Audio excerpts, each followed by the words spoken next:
Welcome to episode 10 of the Fab Four podcast. I'm your host, Alic Williams. We are glad you have joined us, and if you haven't already, go ahead and give us a like and a follow on our social media accounts. Glad to be joined today by my co-host, Scott Franklin. Hopefully, Todd Poston will join us later, but we'll just have to wait and see. We have a great show planned for today, so let's go ahead and get started by introducing our guest.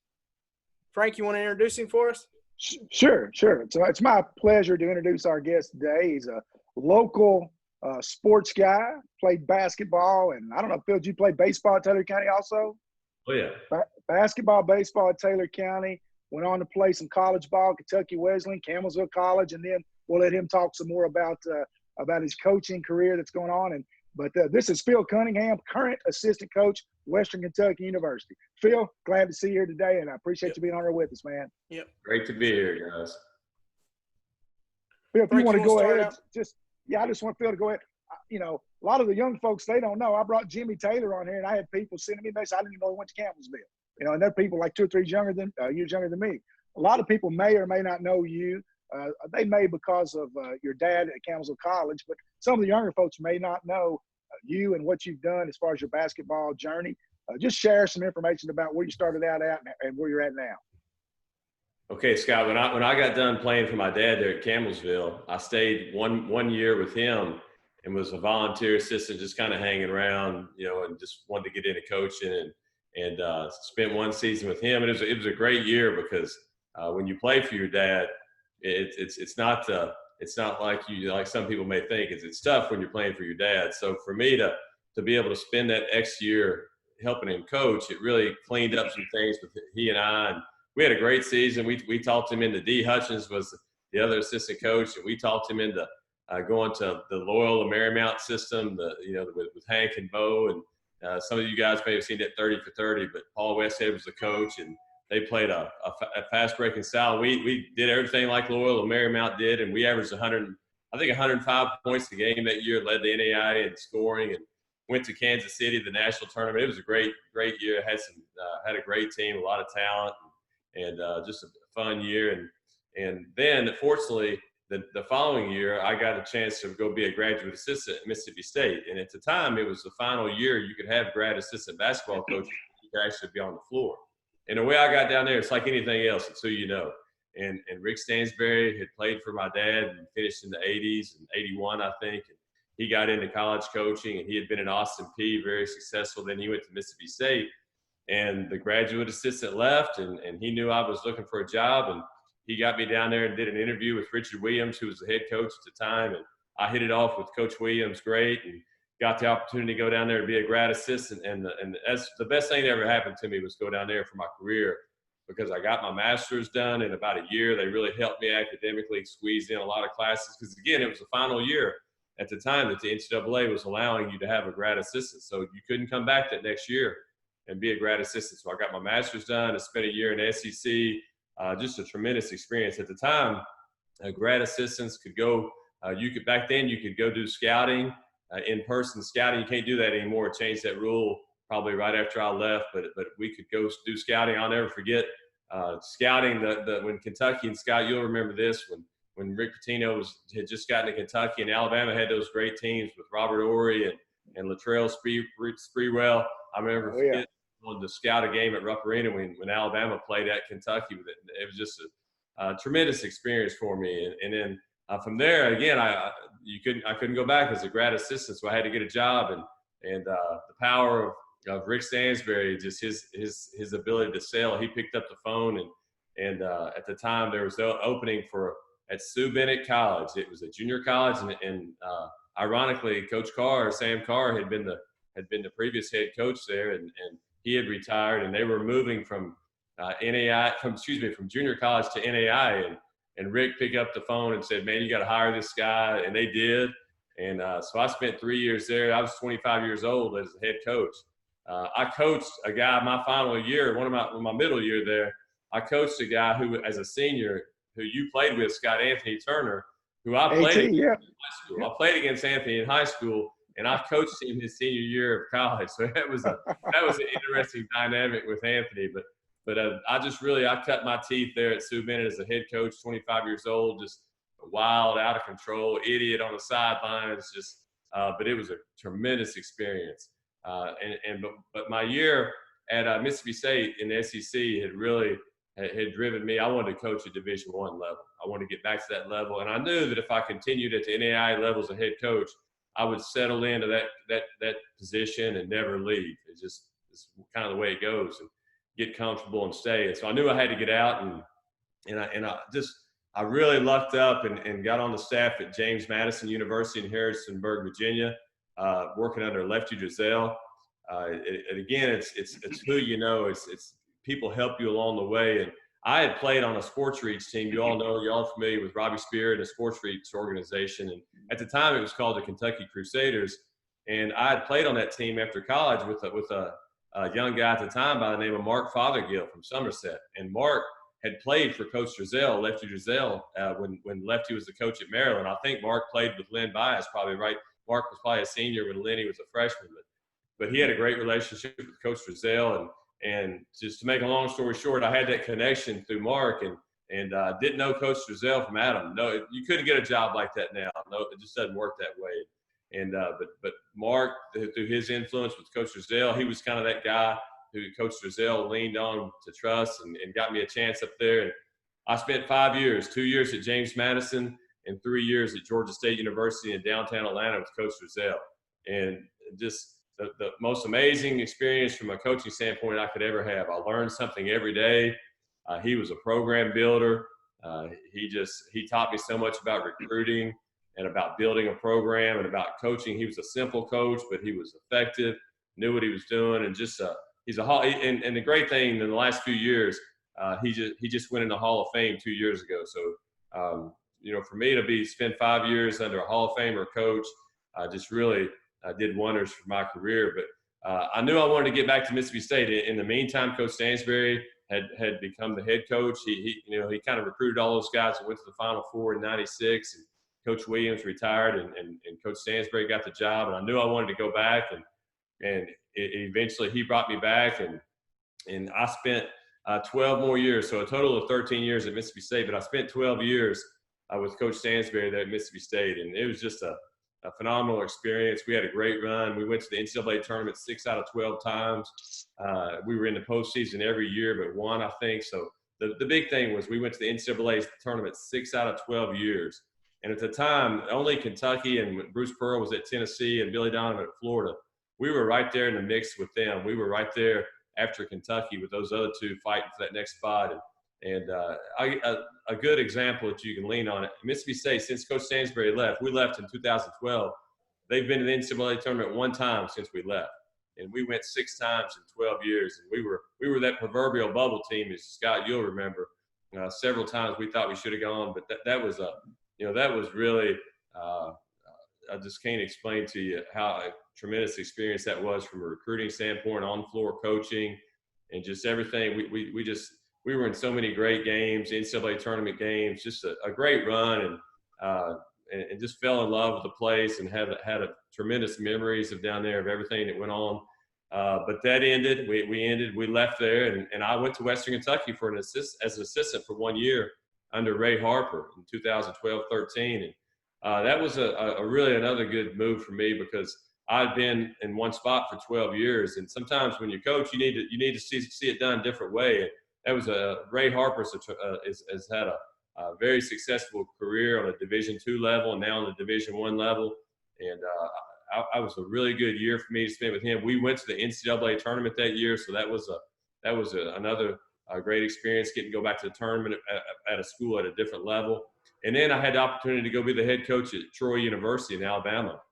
The athletic director, again, it's all about who you know.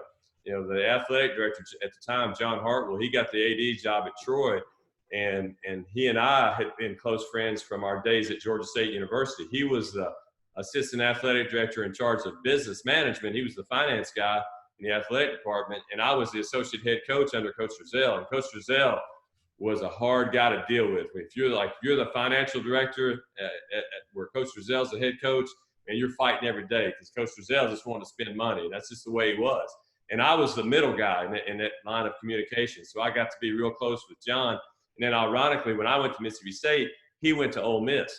and he was associate AD at Ole Miss the whole time I was at Mississippi State. So we kept that relationship going. And then when they had an opening, the coach at Troy retired. He brought me over there, and that was again just a blessed to have that opportunity to be a Division I head coach. We were there 6 years. It was a really Troy's a tough job. It's a really good football school, but obviously it's in Alabama where it's all about football. But we had a great arena. And it took us a while to build it up because we had to change how we were recruiting. The previous coach had recruited all junior college, and they wanted us to start recruiting high school guys. Well, we did, but we were young. The first few years, when you're playing young against old, you're not going to do too well in that one-loss record. So it took us a while, but by year 4, we went to the NCAA tournament year 4. Troy's only been to the NCAA tournament twice in school history. So that was really a huge accomplishment to get to go. And then we had an athletic director change, and then we just had everybody's got a good story when it ends, but we had a great run, and we had one player who was the best player in school history, Jordan Bernardo, who ended up missing 10 games that last year we were there, and just ended up leaving there and had this opportunity to come back with Coach Stansberry at Western Kentucky, and really blessed to be back here. I love Bowling Green. It's the most favorite place to live that I've been in my coaching career. And I think Coach is building something special here. It's got great history and tradition. And here's where I am now. We have a chance to have a great season this year. Hopefully, we have that season as normal. And but it's been that's kind of the rundown of my career. It's been a nonstop career in terms of coaching and recruiting, and I've loved every minute of it. It's really takes a toll on your personal life, but it's been a great way to make a living for me. Well, you've been all over the country, maybe even different parts of the world due to basketball. In your travels, Phil, I know you've recruited a lot of different players at a lot of different levels. You got any cool stories you could tell us where either A, you ended up getting a guy, or B, for some reason, a guy you thought you were going to get went somewhere else? Anything you can share in regards to recruiting? Yeah, I'll tell you a couple of good stories. Number one, you said about all around the world, but when I worked for Coach Rozelle, he was he wasn't afraid to do anything, and he had a really good friend in Nike. And at the time, there wasn't a lot of people, there weren't a lot of schools recruiting internationally, and there was an under-18 tournament going on in Portugal, in Lisbon, Portugal, and he sent me over there to the tournament, and man, for me, just to go over there on my own, a young guy, and in a country where obviously they don't speak English, and again, it's the international recruiting is not near as prevalent it is today. But a couple of things stand out about that trip. But the one I always remember, and I'll tell people, is I got to see, that was about the time that the Argentine national team was really starting to make a great run, and they had tremendous talent. Mainly, the guy everybody knows is Ginobili, and Manu Ginobili. But I always remember going to see the games in the evening, and that night I was young, and I was going to go out, and I was in Lisbon, Portugal. So I go out that night, and I saw Ginobili and all his teammates. They were walking around in downtown. I don't know if they were old enough to get in the clubs. In Europe, you can probably get in when you're 18, so they probably were. But I remember seeing them, and they were just laughing and cutting up. And you guys know, you've been around sports your whole life. I saw that, and I said, man, how great would that be to represent your country? And you go around to all these. It was really my first taste of international basketball and competition, how they do it. And I said, how awesome would that be to go to all these events all around the world and represent your country in a sport you love with all your best friends? And if you think about it, those guys, that core group of guys that were over in Portugal, they became the team that went on and made that, the best run in Argentina basketball history. It became one of the best teams in the world. And I saw them, I just remember seeing them when they were probably 17, 18 years old, and said, man, how much of a blast would that be, to be a part of that. But that was for a young guy, it was a good experience. The one that broke my heart more than anything, a couple of them is Monte Ellis. Scott, you'll remember Monte.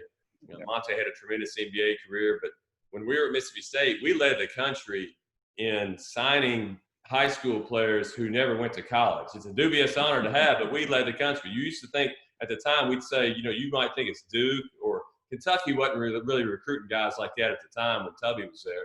But you think of Duke or Carolina. Calipari was at Memphis. So you think, he had a couple. but nobody had as many as we did. We had 3, and we used to always say, if those guys, if they had come to college for just 1 year, no telling what we could have done. It probably would have been a Final Four along the way somewhere, just because we had Jonathan Bender, we had Travis Outlaw, we had Monte Ellis, but I recruited Monte Ellis.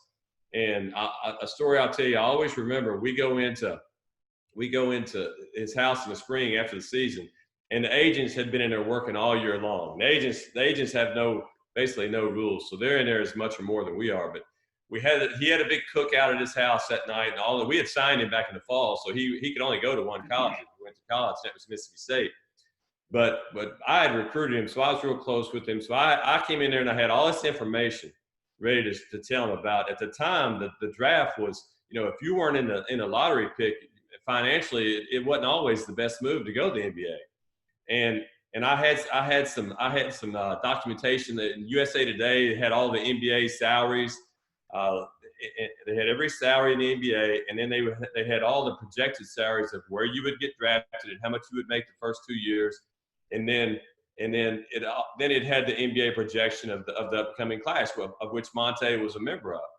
And so I sat him down with all that information. It was just he and I alone together, kind of got him away from everybody. And I said, Monte, and at the time, Chris Paul was coming out. He was projected to be the 2nd or 3rd pick in that year's draft. And I said, Monte, and Monte, if you looked at of his class, he was projected 19 or 20, 21. And I showed him the salaries. I said, look what Chris Paul, who came out last year, the year before you, I said, look what Chris Paul is making as the number 2 or 3 pick in the draft.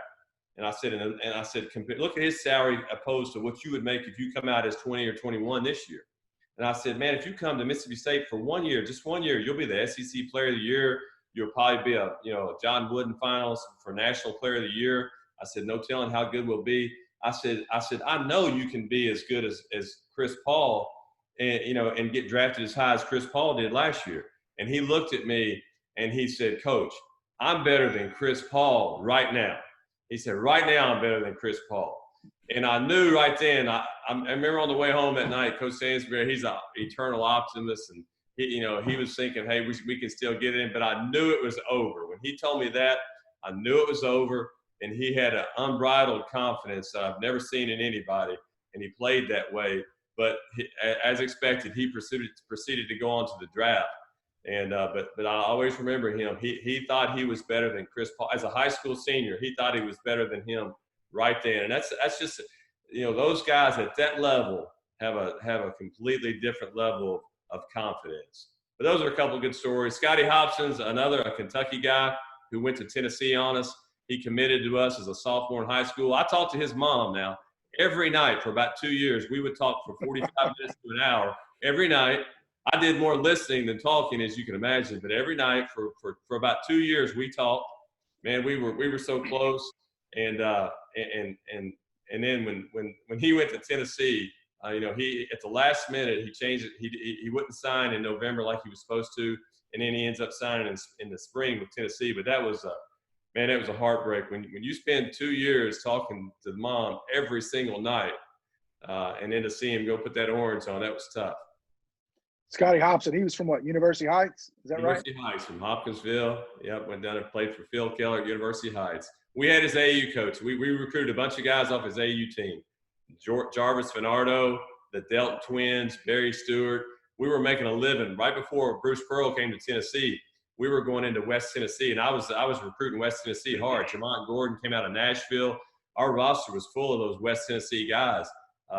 Bruce Pearl came in and put a stop to that, but we had our run there for a while. And Scotty was off that AAU team, the Mid-State Ballers out of Nashville, Tennessee. Phil, you want to talk about or give a couple of good memories of when you were here at Taylor County and at CU? Yeah, the interesting thing about, with me and my family at Taylor County was when we grew up, my brother David's a little older than me, and he's a football guy, but he loved basketball and still does, just like I do, and I love football. But when we grew up, our parents were good friends with the Shaws, Coach Shaw, Don and Gail Shaw, and so Scott, you'll remember the Shaw brothers, Jeff, who passed away, and David. were tremendous basketball and baseball players at Taylor County. And so our dad and mom, they would take us to see the Shaw brothers play. I don't know if we were necessarily going to see Taylor County play, but he was good friends with the Shaws. So, and we were going to Taylor County at the time. But the first thing I remember is as a kid going to see those district and regional tournament games back in the 70s. Even I think Taylor County won it in 74, 77, 80. But they were the years, even those years they didn't win it, they were right there. I mean. So I had a deep love for Taylor County that was instilled in me from going watching the Shaw brothers, and I remember guys like Jeff Rexroth and Bill Buchanan. They had so many great players that were heroes of mine. And then another guy I always liked was Dimitri Durham, who was just a little older than me, and he wore number 20, so I wanted to wear number 20 when I got to Taylor County. And but I had my heart was all about Taylor County from a young age, and then so to get to play for Taylor County was a great honor at the time. There was so much tradition and history at the time. It was I know we've been on a good run there as Quentin's gone through here, but at the time when I was just about to get there, it had been a tremendous run for Taylor County, and when you put on that Taylor County jersey, I mean, it was a huge deal, and we felt that way, and not only in the region, but we felt like in the state, we felt that way too. But my sophomore year, we went to the state tournament. I didn't play a whole lot, but I was on the team, and that was a tremendous experience. In my junior year, we thought how you are when you're a kid. We thought we were going back for sure. We just thought for sure we were going back, and we got upset in the region semifinals. I always say, you guys have been around sports your whole life. Alic, you're younger than us, but Scott's done it his whole life. And man, there's nothing worse than that final locker room scene at the end of a season. And it varies each year depending on how good you were, how far you went, how close you were to your teammates. But the hardest locker room I ever had to walk out of was we lost. Meade County upset us.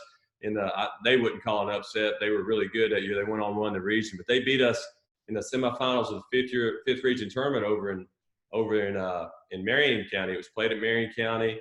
And one little thing about that story, we had seen Meade County play when they were early in the season. We played Seneca with Tony Kimbrough and Keith Williams at a one-day event up there.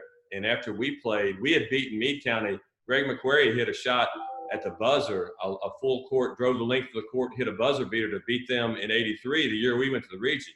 We would have never gone to the region had we not Greg not hit that shot to beat Meade County. So we knew Meade County was good. Scott would have gone to the state tournament for Campbellsville on that team that year in '83 because we'd have been out of it. But we knew Meade County was good, but we saw them. They were in that same event we were. We lose to Seneca, who was number one in the state, probably top 5 in the country.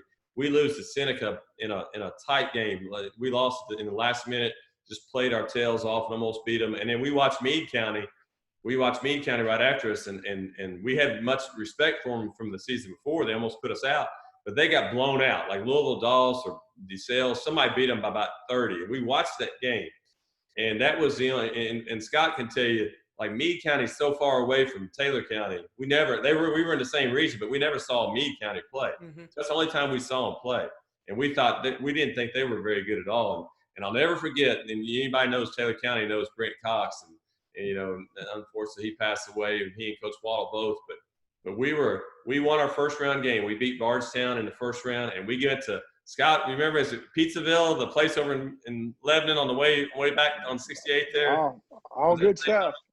Pizzaville, I think. So they take us there to eat pizza on the way home, and we're in there. And LaRue County with Lavelle Webster had upset us. They beat us on a Sunday afternoon in a packed house. I mean, they had an incredible team, and so we were in there talking about LaRue County, and we had to play Meade County the next night or 2 nights from now, and we had we didn't even think Meade County was going to have any chance to beat us, and so we're talking about playing, beating LaRue County. And Coach Cox told us, I'll never forget this. He told us, he said, how he was a stern guy. Now he shut us up quick, but he told us, quit talking about LaRue County. We got to deal with Meade County, and we were all just young and dumb, and man, we overlooked them big time.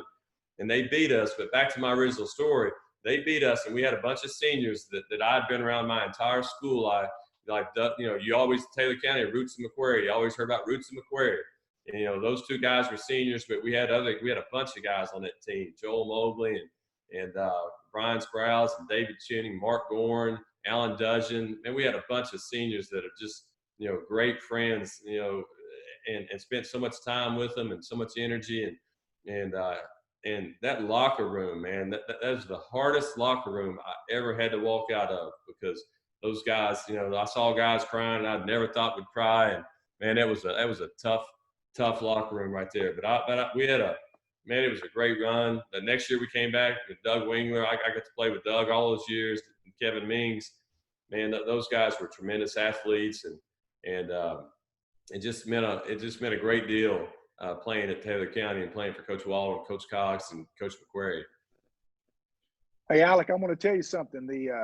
Locally, the greatest high school crowd that I've seen. I've been to a lot of really crowded games between Taylor County and Campbellsville. Mm-hmm. The one in the regional championship was unbelievable. But I'm not certain that on a Sunday afternoon, a makeup game at Taylor County with LaRue came there, all of us, we went over to watch because we obviously played both of them. LaRue was loaded. Lavelle Webster, Rob Daly, a Rainwater guy. They were really good. And, of course, Bill and those guys were really good at Taylor. Man, that was a great game, a great crowd. Maybe one of the best ones I've ever witnessed in high school basketball locally. And I just knew that we played LaRue in the first game of the region, and they beat us by 5. And, of course, I thought they were the best team. I had no clue about Meade County. Heck, I didn't even know why they were in our region. I didn't know where it's even at. Yeah. I don't even have a clue. And daggone if they didn't upset Taylor and then upset LaRue also to go to the state tournament. It was a crazy year. Yeah, they were big. They were really big for a high school team. They had the Yates brothers and had I can't forget his name. Went into administration with KHSA, DeSales or DeVries.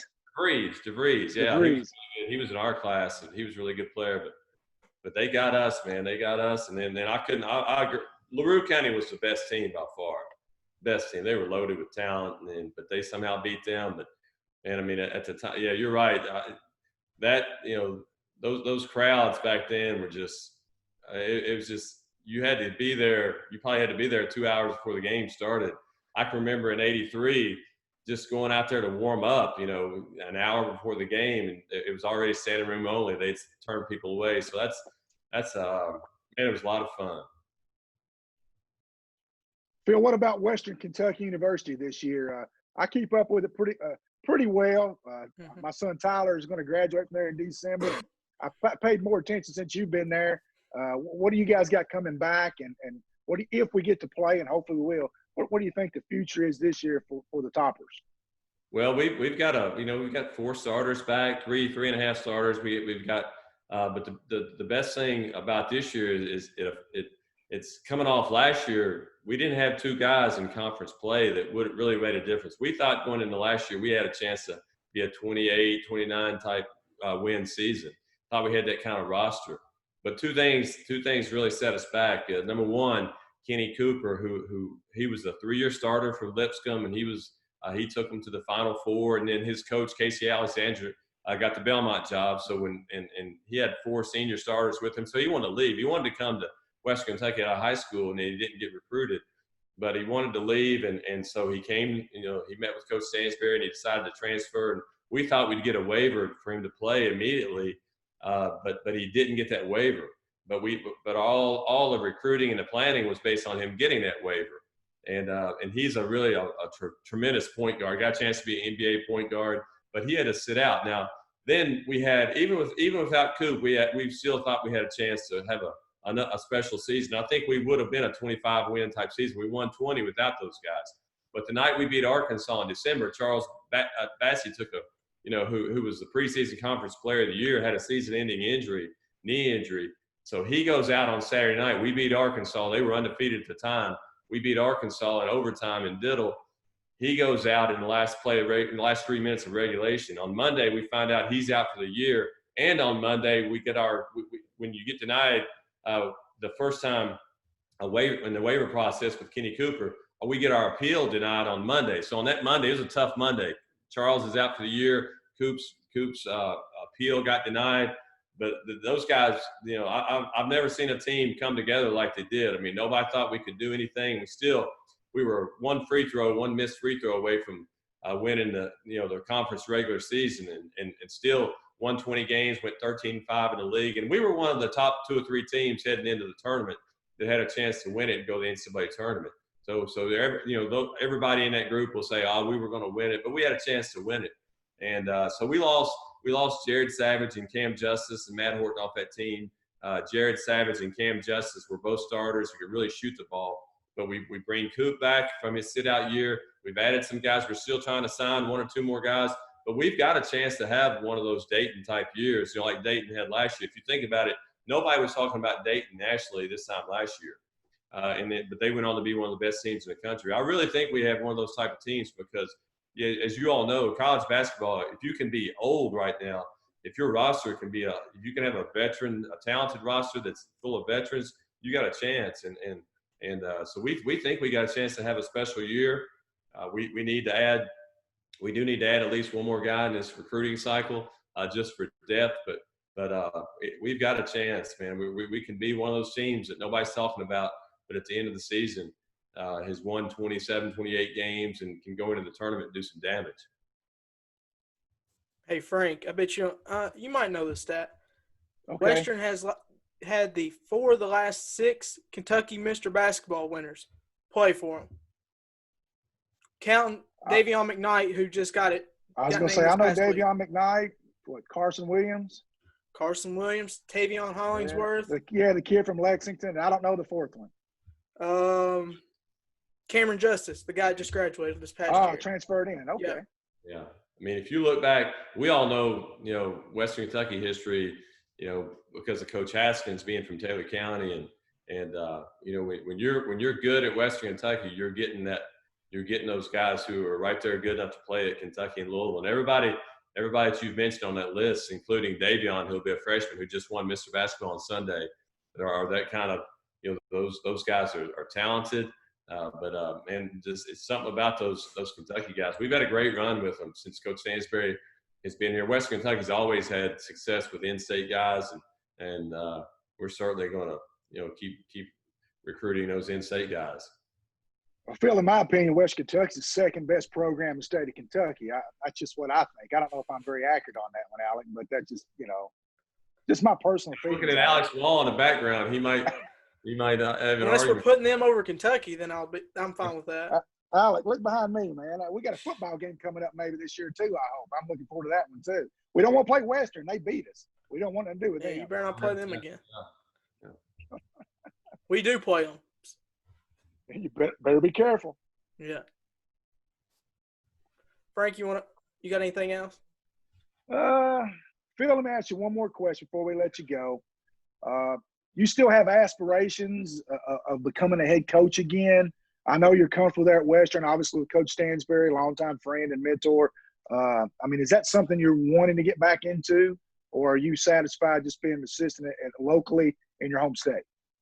Well, I really enjoyed being a head coach, and I like the planning and the putting it all together. You know, I love that part of it, and obviously the games are fun, but I like all the other things that go with it too, and just, you know, building a staff and trying to put your program together, and so I really enjoyed that. And one thing that I knew this already, and you guys know it too, but just the whole experience at Troy taught me is, you know, there's a hierarchy in every league. You know, it's just the way it is, and particularly in college athletics. I mean, for example, I look at my career, and every place I've been at one place, and it's where I am right now. That's the second time I've been here. We're okay. You're supposed to win.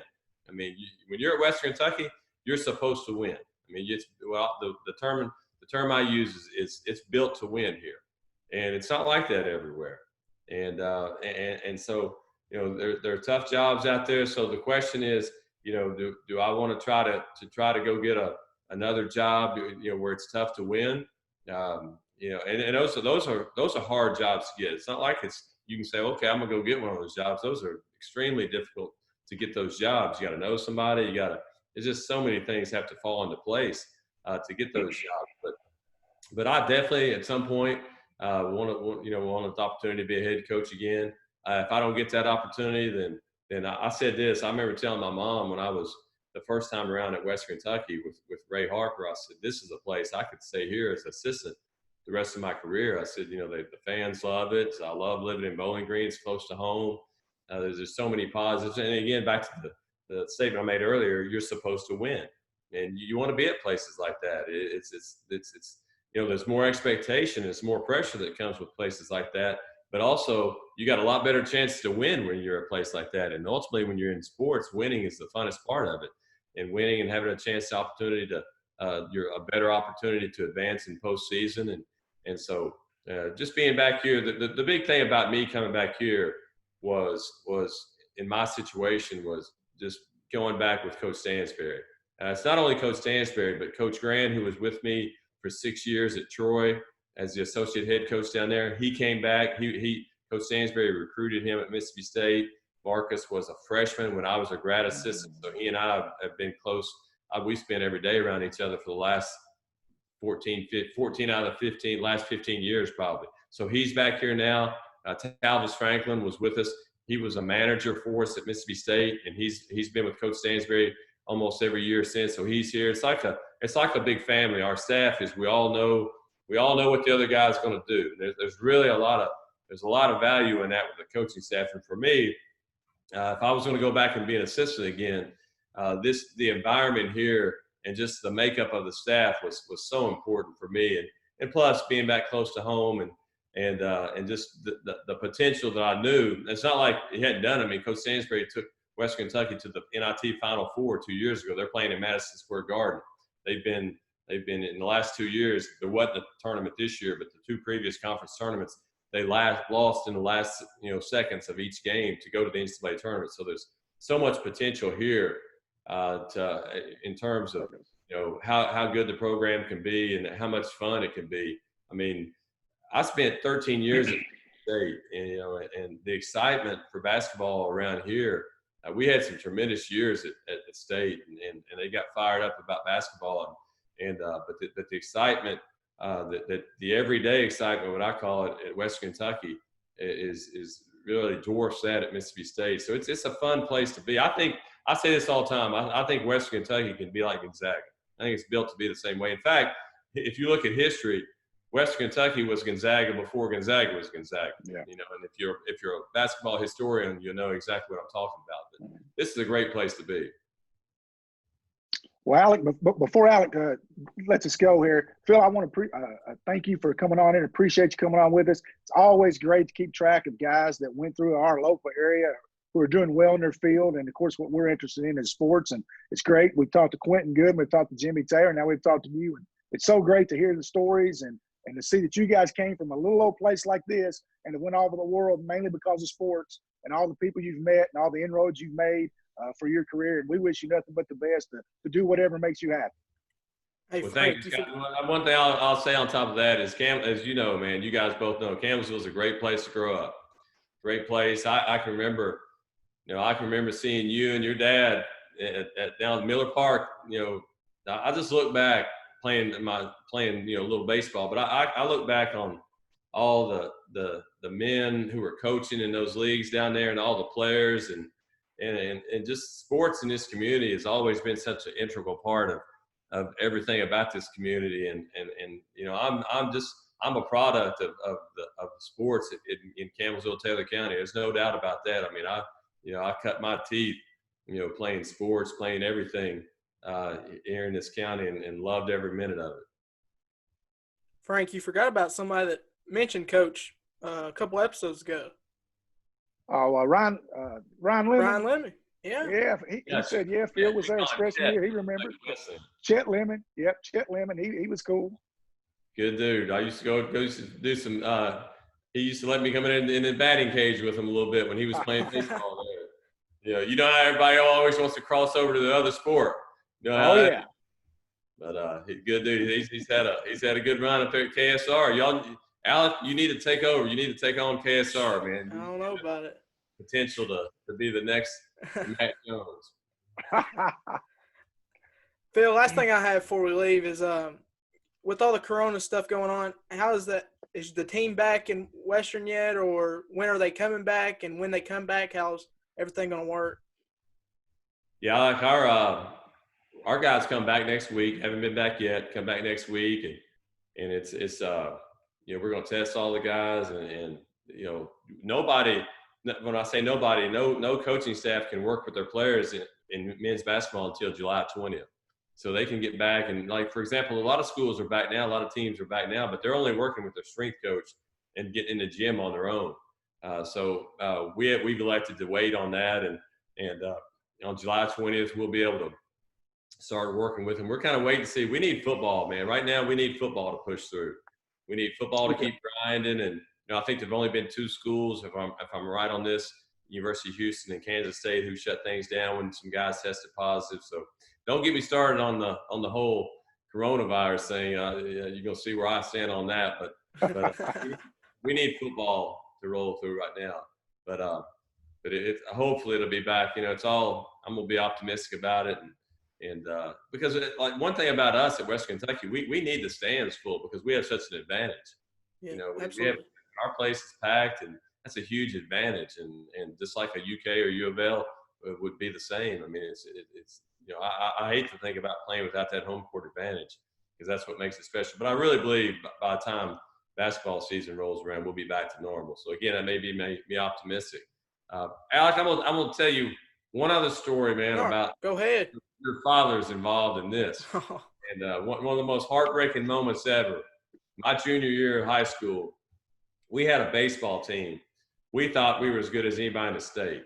And we had 3 really good pitchers. We really had 4 or 5, but we had Greg McQuarrie, we had David Kleindl, we had Greg Reinhardt, we had Todd Cox, Kevin Means. We had our coach, our pitching staff was loaded. We could hit the ball. I mean, we were aggressive.